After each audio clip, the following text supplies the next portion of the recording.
I'm about halfway through Joseph Daher's brilliant Syria After the Uprising, which I hope to have finished in the next few days. But this has made me think about some of the other really excellent books on Syrian history that I would recommend to absolutely everybody. Number one, John McHugh's Syria, A Recent History. This is the introduction book for me to Syrian history. It is a bright and breezy, easy to read book about Syria in the 20th century from independence through to the rise of Bashar Assad to power. It is a fascinating introduction. Sam Daher's Assad or We Burn the Country. This is a fascinating narrative telling of the events that lead up to and the outbreak of the Syrian revolution. It draws very heavily upon interviews with people inside the Assad regime and also people in the protest movements.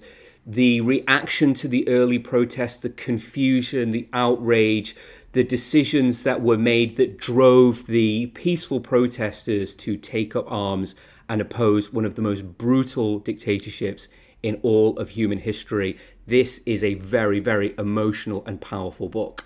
Mustafa Khalif's The Shell. This is the story of a man who is arrested for no reason by the forces of Bashar Assad and are then imprisoned for years, who's starved and beaten and tortured. This is the inside story of someone who survived the hell of Bashar Assad's gulags. This is Syria's Solzhenitsyn, and I would recommend this incredible emotional book to absolutely everybody.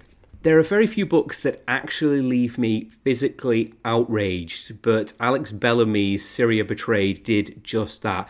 This looks more at the international efforts to bring the Syrian civil war to a conclusion, the attempted negotiations, and this lack of will on the part of powers from the USA throughout Europe who were appalled and horrified by the violence and the death, but ultimately didn't want to actually take any ownership, didn't want to actually do anything serious that would bring the conflict to an end. They certainly didn't want to engage in any military action that they would then have to own. And so through their unwillingness to properly engage with the conflict, they ended up tragically prolonging it. If you have any books that you have read on the Syrian civil war or Syrian history, let me know in the comments section. Let me know what you thought about these books as well, and follow along on Ancient to Recent for more book recommendations on fascinating topics just like this.